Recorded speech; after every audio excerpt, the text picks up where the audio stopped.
Jadi saya tidak lebih untuk lebih dalam lagi untuk ayo gimana kenapa bisa begitu kenapa gitu kenapa gitu kan enggak.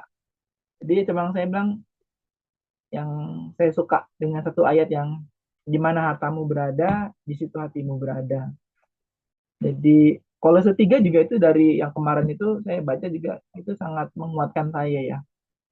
Jadi ya nggak perlu marah-marah juga lah, ya sudah gitu.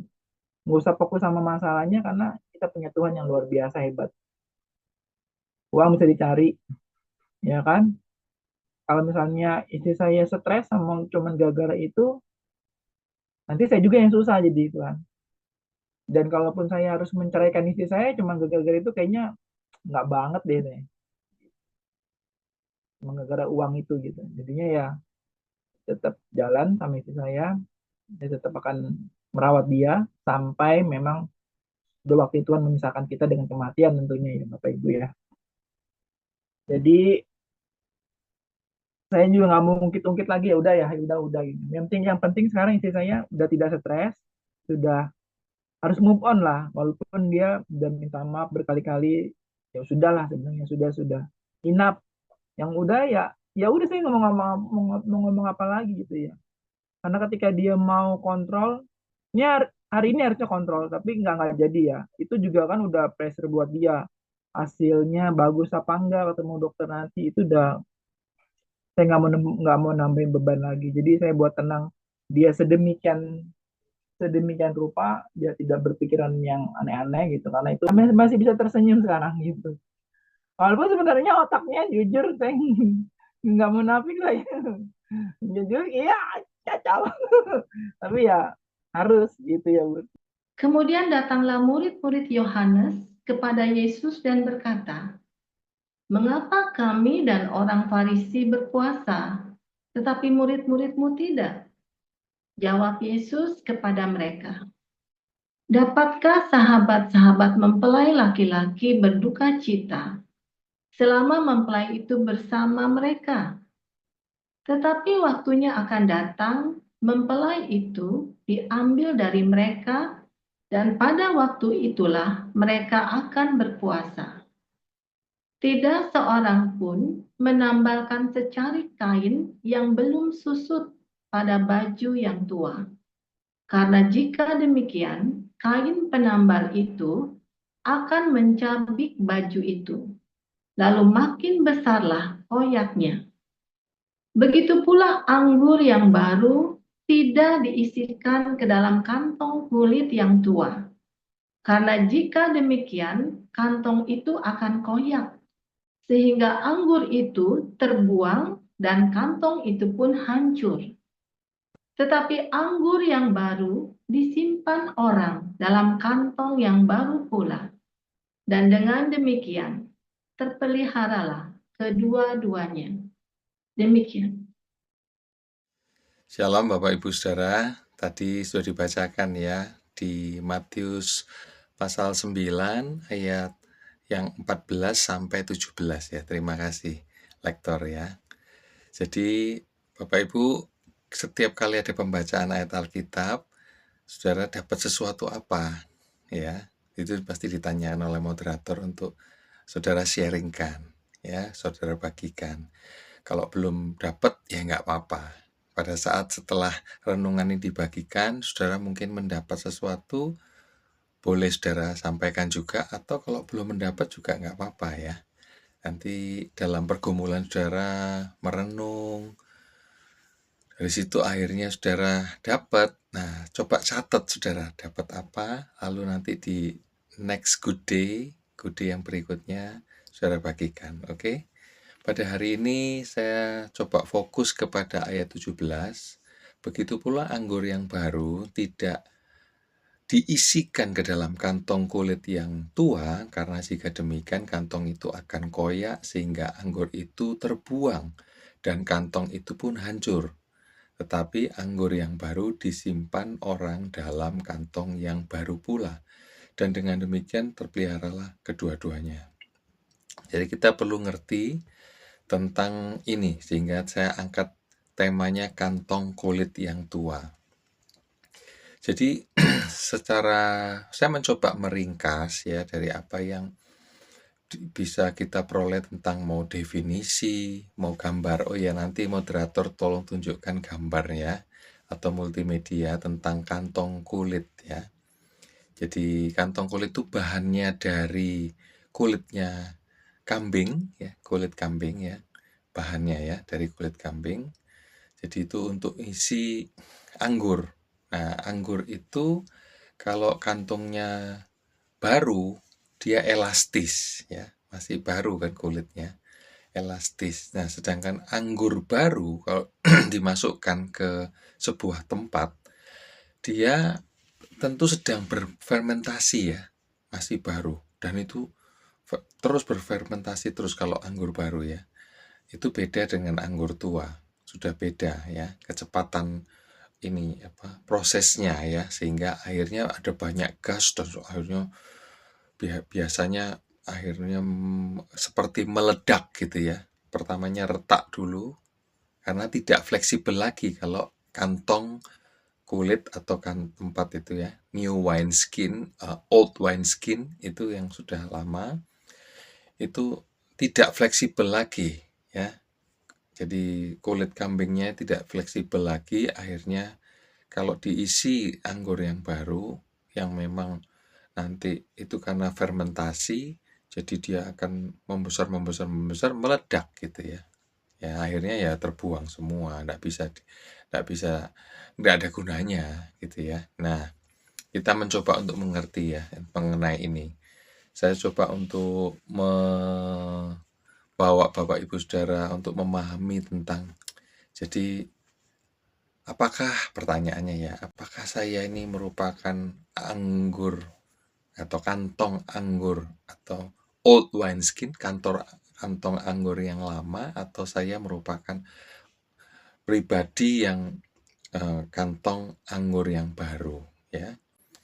Kalau ngomong lama baru ya, lama bukan berarti karena saya sudah menjadi pengikut Kristus yang lama maka saya jadi tempat kantong anggur yang lama. Ya bisa juga, tetapi kalau ternyata ada kondisi-kondisi tertentu yang membuat kita tetap jadi kantong anggur yang baru. Nah, ini tujuan dari saya bagikan mengenai ini, saudara ya. Jadi ini juga rentan kepada diri saya sendiri, ya. Jadi kalau kita teliti semua logos yang ada, itu semua mengarah, kalau bicara tentang kantong anggur yang tua, itu mengarah kepada sesuatu yang tidak fleksibel, sesuatu yang senang pada kenyamanan. Jadi dia menolak perubahan, ya. Tapi bukan berarti kalau menerima perubahan-perubahan itu pasti dia merupakan sebuah kantong anggur yang baru, bukan, ya. Jadi ini kita harus mengerti. Jadi ternyata kalau kita teliti lagi, jadi kalau metanoia, itu rupanya kata-kata yang lebih penting ya. Terjadi ada rema, ada pewahyuan Allah. Nah, kok bisa dapat itu? Nah, tentunya kalau kita ngomong dapat rema, Kristuslah yang menjadi senternya, pusatnya, center. Jadi Christ-centered. Jadi Kristuslah yang menjadi pusatnya, bukan diri kita sendiri atau kita berpegang teguh kepada kebenaran yang kita peroleh yang lalu. Gitu ya. Jadi saya bagikan ini juga, ini penting buat kita di komunitas, karena kita di komunitas ini merupakan satu pergerakan baru.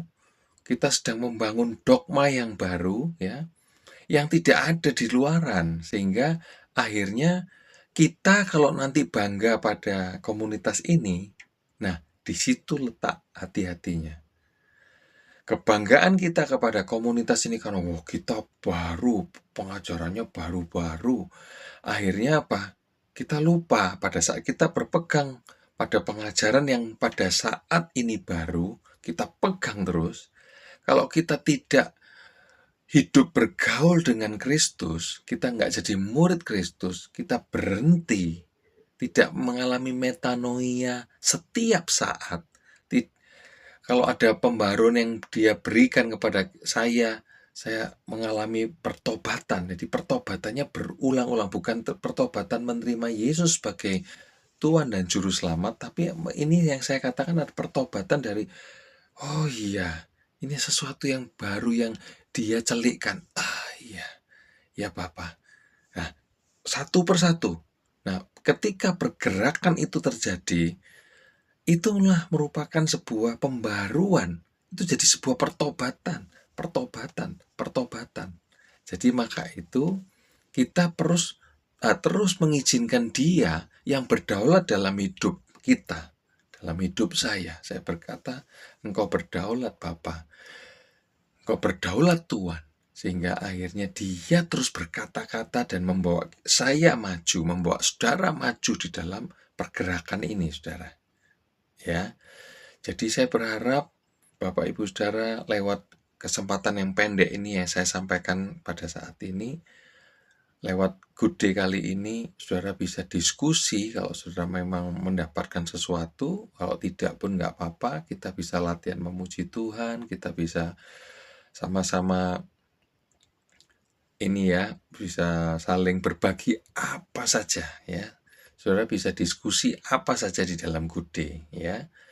Tapi semuanya terarah, tidak memojokkan satu orang, tidak berusaha membenarkan satu orang, moderator juga tidak berpihak kepada siapa saja. Sembari saya membagikan renungan ini, saya terus memberikan kepada saudara petunjuk-petunjuk supaya setiap pertemuan yang kita buat, itu kita terbuka terhadap perbedaan pendapat. Itu melatih diri kita menerima saudara kita yang lain dengan semua kelebihan dan kekurangan dia.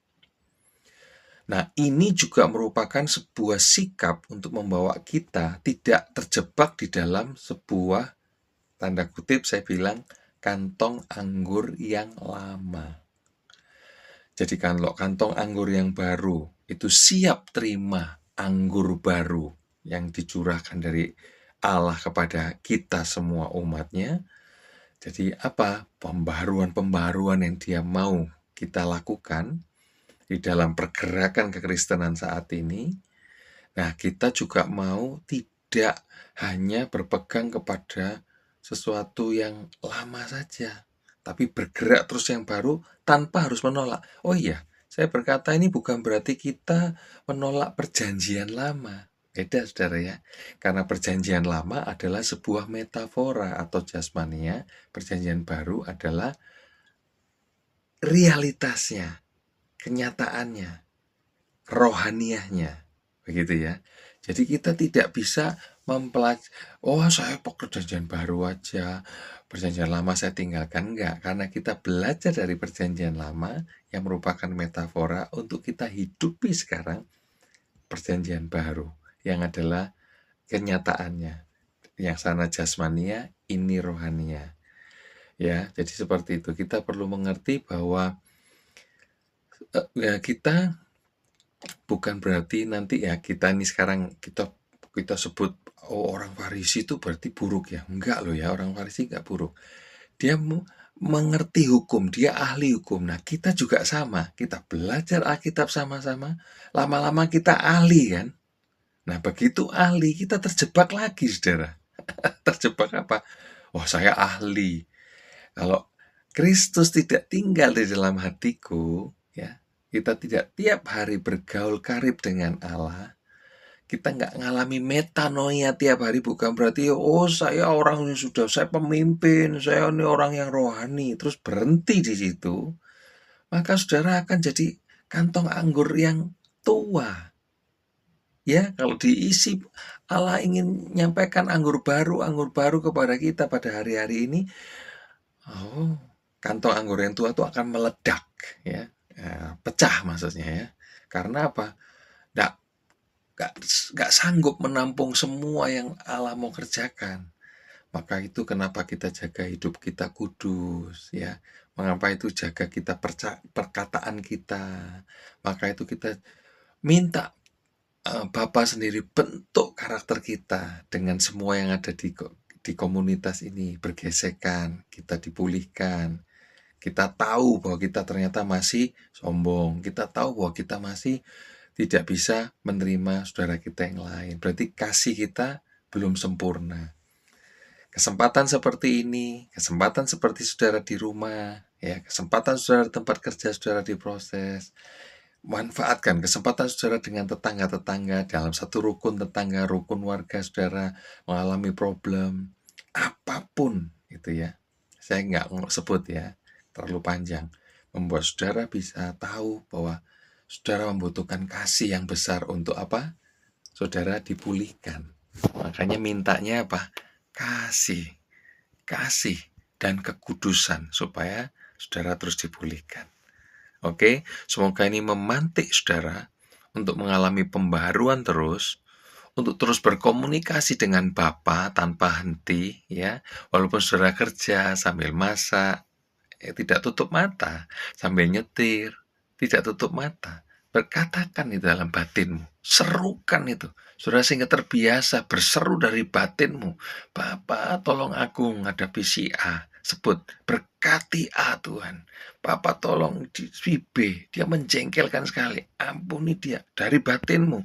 Saudara curahkan kasih besar-besaran buat aku supaya aku bisa mengasihi pasanganku, bisa mengasihi suamiku, bisa mengasihi istriku, anakku, menantuku, mertuaku, saudaraku yang lain tuh, kerabatku tuh. Aduh, dia begitu gitu ya saudara ya. Kadang Roh Kudus membantu saudara berdoa dengan ucapan-ucapan yang tidak bisa disebutkan ya. Maka itu di komunitas ini kita tidak berbahasa roh, tapi kalau saudara private, saudara mendapatkan karunia bahasa roh, saudara bisa lakukan bahasa roh, karena bahasa roh itu menolong saudara untuk berdoa terhadap hal-hal yang tidak bisa disebutkan dengan kata-kata.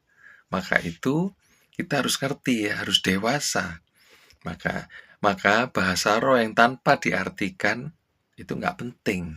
Ya, Rasul Paulus bilang gitu ya, seperti gong yang berkumandang, canang yang bergemerincing. Oke, semoga komunitas ini terus maju berkembang, karena Yesus hadir itu bukan meniadakan hukum Taurat, Yesus datang untuk memenuhi hukum Taurat. Jadi ya seperti itu ya. Jadi kita harus ngerti bahwa kita semua butuh pembaruan. Oke?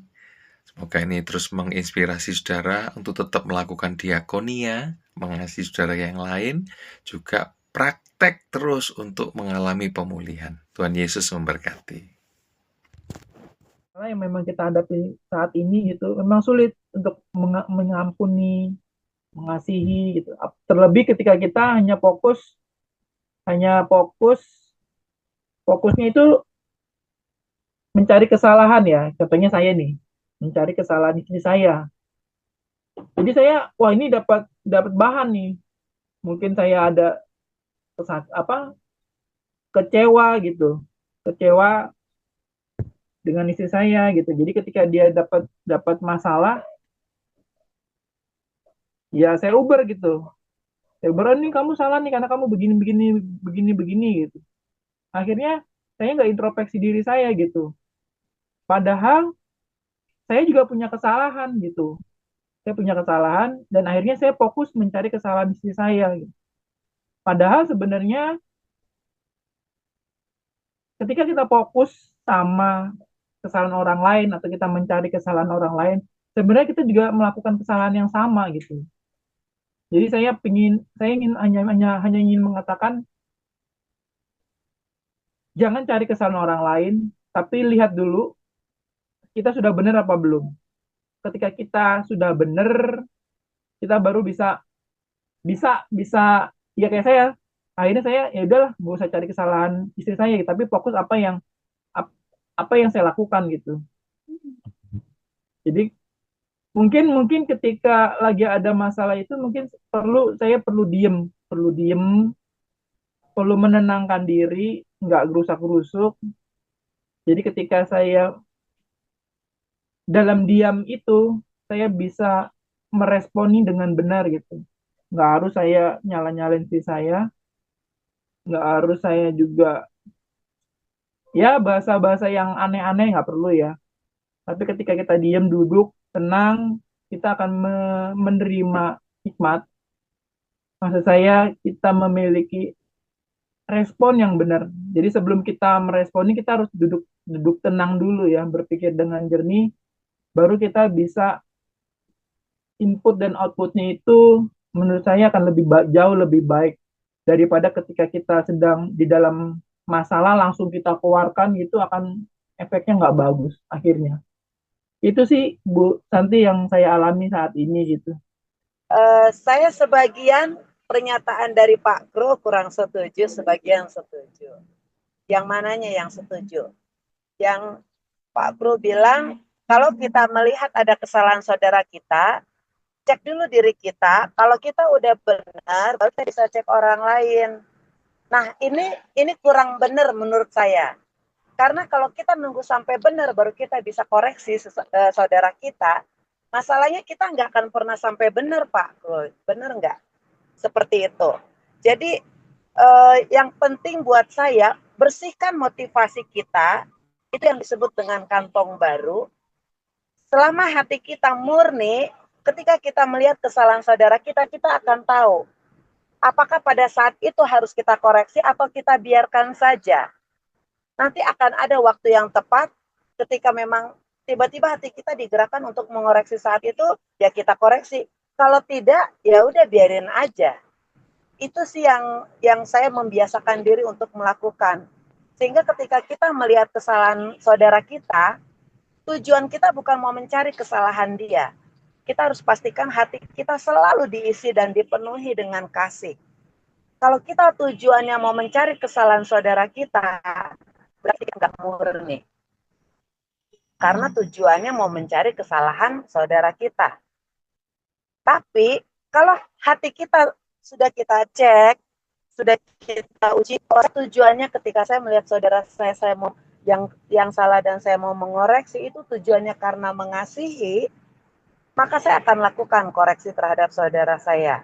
Karena firman Tuhan bilang, jika engkau melihat entah salah atau berdosa saudaramu, tegurlah dia sebagai saudaramu di dalam kasih. Jika dia orang tua, tegurlah dia sebagai orang tua tanpa menghilangkan respek atau hormat.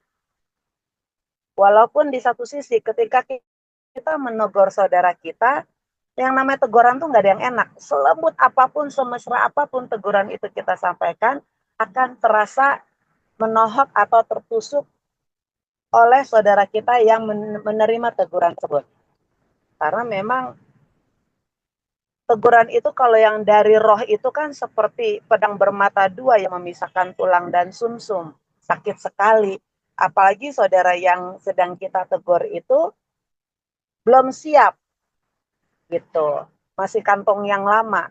Tetapi di situ kalau kita tujuannya adalah mengasihi, saya yakin teguran kita walaupun awalnya disalahartikan, namun karena itu berasal dari kasih, Roh Kudus akan bekerja dan akhirnya akan memberi dampak yang positif bagi semuanya. Nah, jadi pasti kalau buat saya mau menegur saudara saya yang salah itu betul, saya harus pastikan sikap hati saya itu adalah mengasihi. Jadi waktunya mau cepat atau mau lama, itu relatif tergantung ketaatan kita sama pimpinan Roh Kudus. Jadi menurut saya, kantong yang baru itu adalah kantong yang selalu dipenuhi dengan kasih. Bukan yang dipenuhi dengan ego atau hawa nafsu dan lain sebagainya. Karena itu semua adalah kantong yang lama. Kantong yang baru selalu kasih dan kasih dan kasih. Dan ketika kita dikoreksi pun, kita juga siap. Dan kita selalu berpikir bahwa orang itu menegur saya pasti ada sesuatu kebaikan. Terlepas motivasi dari orang itu, tujuannya mau menjatuhkan atau tujuannya apapun, saya selalu menangkap itu baik. Karena apa? Tuhan mengizinkan segala sesuatu terjadi pada kita untuk kebaikan bagi orang-orang yang mengasihi Dia. Itu aja ya dari saya.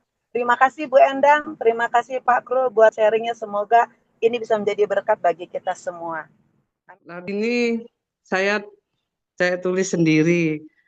Lagu ini mengungkapkan bagaimana saya dihakimi gitu ya. saya dijudge orang yang apa nggak menurut saya ya itu menyakitkan gitu kan ya. Tapi dalam lagu ini saya tahu bahwa Tuhan itu Bapa yang saya kasihi selalu memberikan hiburan gitu Bu Endang. Jadi saya mengucap syukur apapun yang orang katakan sekarang, saya tidak akan artinya ya enggak apa-apa gitu loh. Itu menurut dia. Biarpun dia menghakimi sebanyak yang dia katakan, saya nggak melihat manusia, tapi saya melihat Tuhan aja. Lagunya gini. Ku rasakan betapa kasih-Mu Tuhan, karena Engkau aku hidup, yang tak pernah ku bayangkan akan selalu mendapat ketenangan ketika aku berserah diri. Roh Kudus masuk dalam hatiku. Oh Allah, Bapa yang selalu memeluk diriku setiap waktu, sehingga kasih-Mu takkan pudar untuk selamanya. Bersyukur akan firman-Mu yang hidup, mengubah segalanya menjadi baru senantiasa, membuat aku menjadi selalu kuat oleh kuasa-Mu yang begitu ajaib dalam hidupku. Oh Allah, Bapa yang selalu memeluk diriku setiap waktu, sehingga kasih-Mu takkan pudar untuk selamanya. Oh Allah, Bapa yang selalu memeluk diriku setiap waktu, sehingga kasih-Mu takkan pudar untuk selamanya.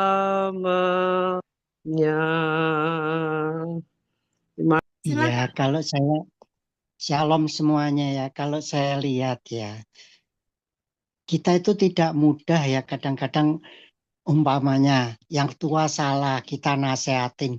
Belum tentu yang tua itu akan menerima loh.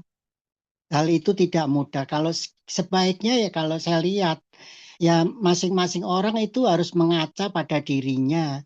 Berdiri di depan cermin setinggi mereka dan melihat apakah diri saya ini udah perfect atau belum. Kadang-kadang itu kan kita lihat yang tua itu kadang-kadang salah, tapi kalau dinasihatin ya tidak mau menerima, tidak mau legowo. Ya seharusnya kan saling mengisi. Oh ya, jadi koreksi pada diri kita juga. Oh ya, memang ini saya salah. Yang saya lihat sih kebanyakan sih begitu ya, susah makanya. Kita susah lah kalau orang tuh kadang-kadang menerima pendapat orang tuh susah ya kadang-kadang kalau saya lihat ya.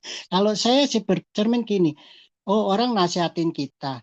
Kita lihat memang benar apa enggak. Kalau kita betul ya kita ambil.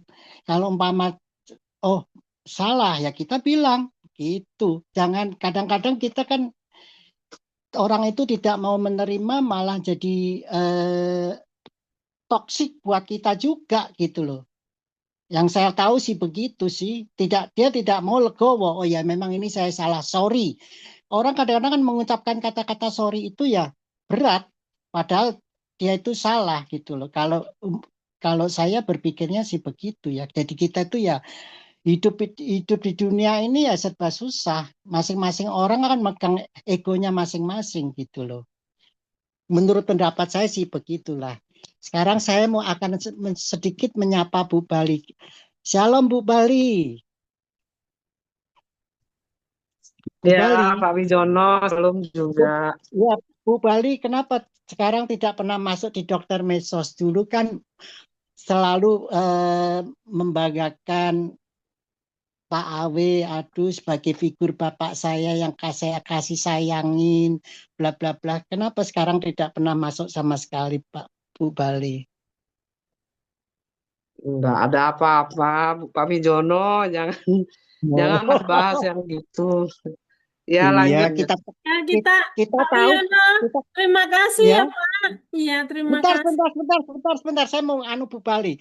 Ya kita tahu sih Bu Bali. Ya kadang-kadang orang itu kadang-kadang kita pun juga kena juga Bu Bali. Ya kadang-kadang orang tua itu ya kadang-kadang pendapatnya itu menganggapnya ya selalu benar juga. Padahal belum tentu juga Bu Bali. Dan juga saya tanya Bu Bali. Pak Bu Bali, Wijono, Pak Wijono, ya, semuanya baik-baik aja, jangan bersangka yang buruk. Udah gitu aja, Pak Wijono. Saya mengasihi semuanya.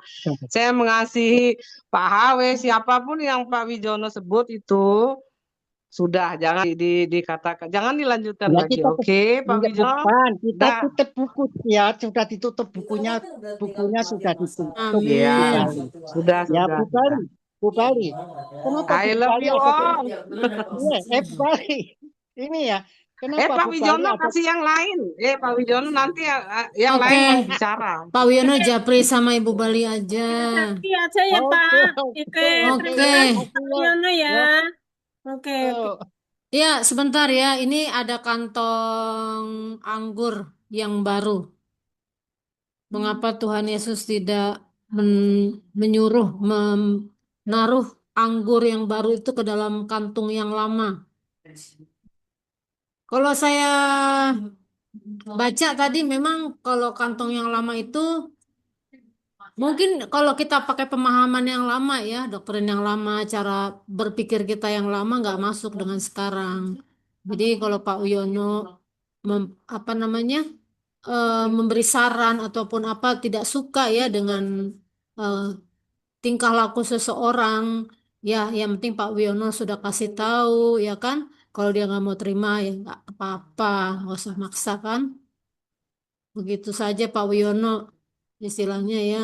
Tadi juga seperti yang disampaikan Ibu Rosinta juga ya. Dia nggak setuju dengan Pak Menik juga nggak apa-apa.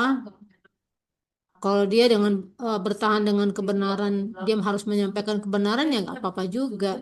Tapi kan di mana kita ini bersama-sama gitu ya, berkomunitas ya kita patuhi aturan. Kalau ada waktunya kita memberikan komentar ataupun kita memberikan evaluasi terhadap seseorang, ada waktunya yang bagus tempatnya ya. Di situ kita bisa berkoar-koar. Tapi kalau kita tidak diberi, ya lebih baik kita tutup mulut, kita dengar saja. Kita belajar sabar, ada waktunya Tuhan ya. Oke, silakan lanjutkan dengan kantong-kantong ini.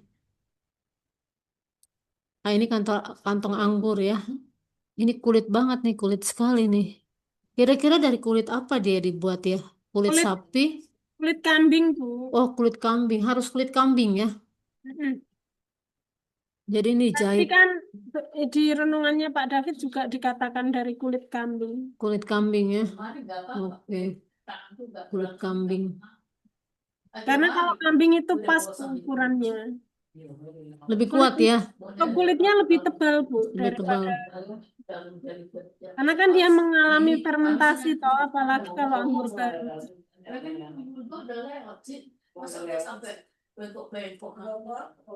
Oke, silakan ya dilanjutkan. Terima kasih ya.